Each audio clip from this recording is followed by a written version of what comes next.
By far, the most frequently asked question I get when I tell people that I work as a self-employed delivery driver is that actually worth the money? Could I actually make enough money to make a living on that?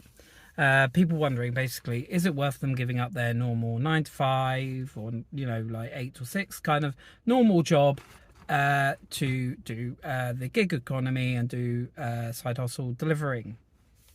Well, back in July, most of my work was all between the hours of around about 9 and 5 o'clock. So basically, I was doing food delivery in the morning, doing Amazon Flex in the middle of the day, tiny bit of food delivery in the afternoon, and then I was doing some parcel work in the afternoon for a contractor that I got to know. He paid me £1 a cut parcel.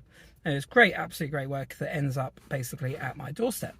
So what I've done over the month of July, I've gone through my earnings, and what I'll do is I'll go through a deep dive of what I've earned, what my pounds per hour is, what my expenses are, and hopefully it will give you an idea if you're looking to get into this kind of work, or if you're already in this kind of work and you want to maybe expand and do more hours, what sort of earnings you could expect to possibly make.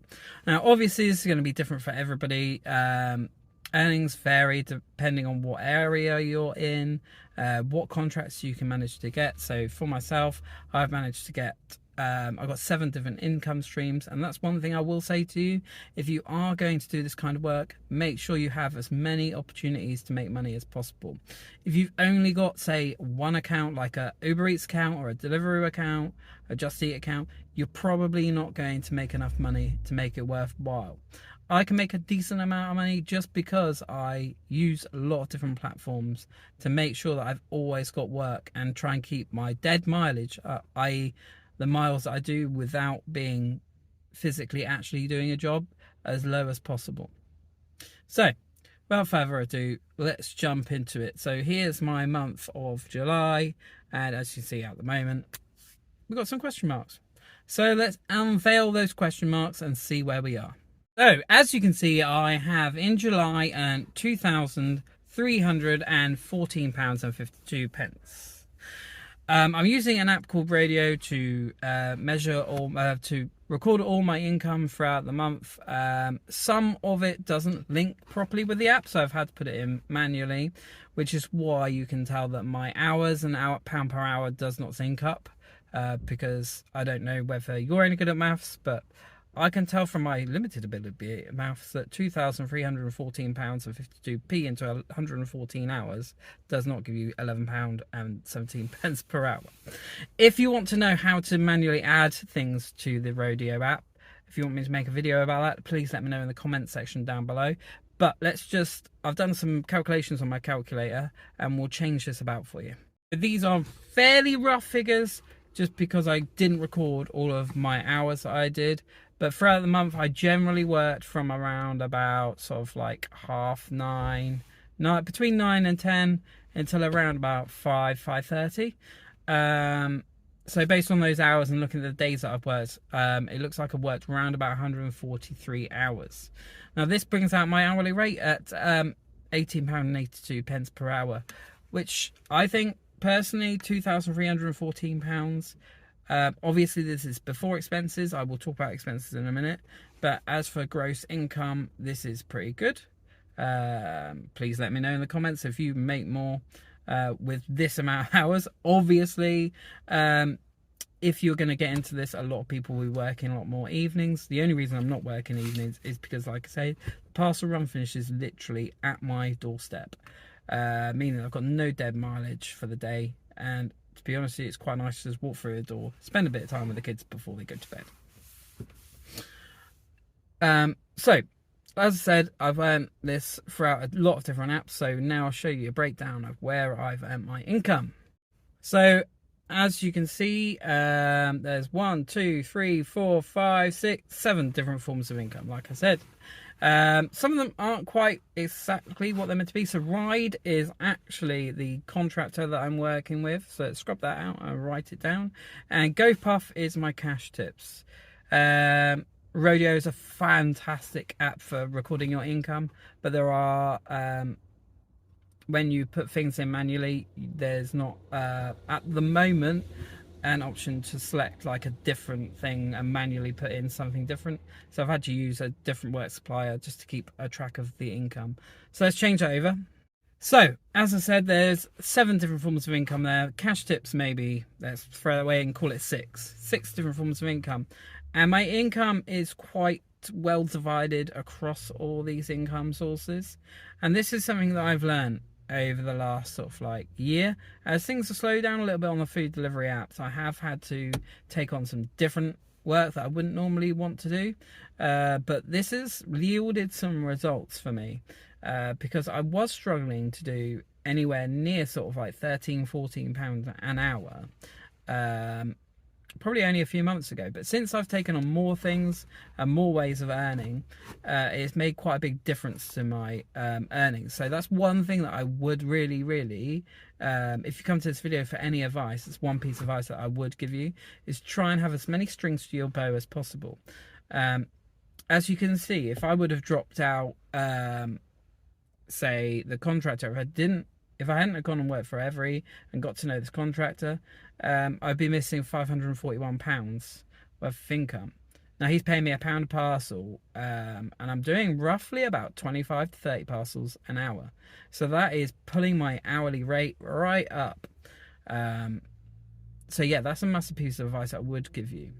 At the moment, obviously Just Eat and the contracts are the biggest ones, but I mean Just Eat at the moment is a dying platform for me.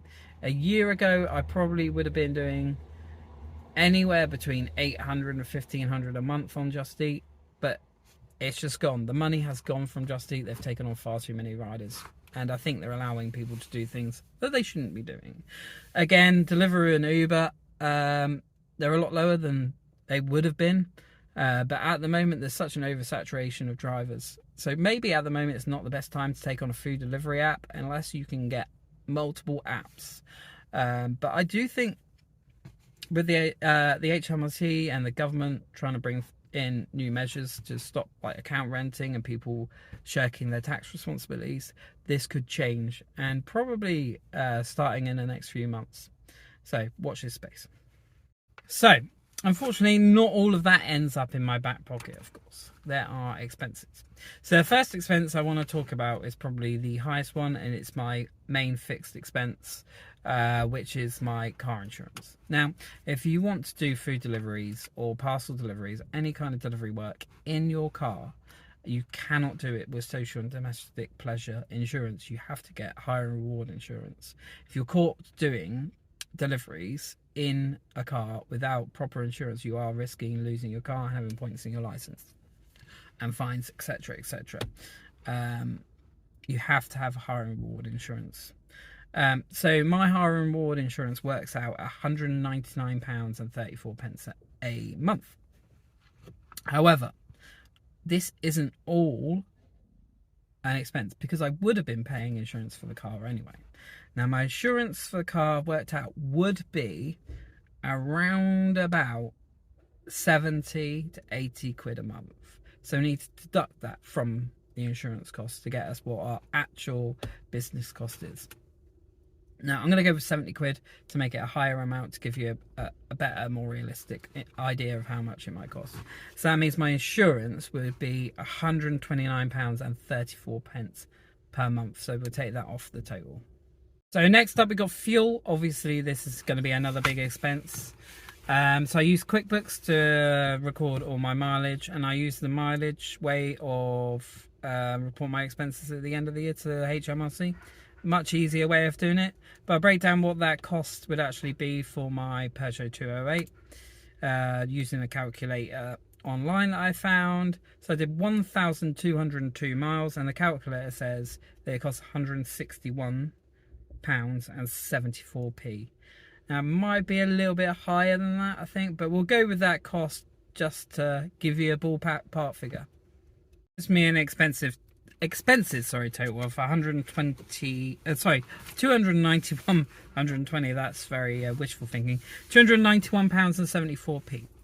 Now I know people are going to say, what about wear and tear on your car? What about fuel, oil? What about this? What about that? Clothing, all that kind of stuff.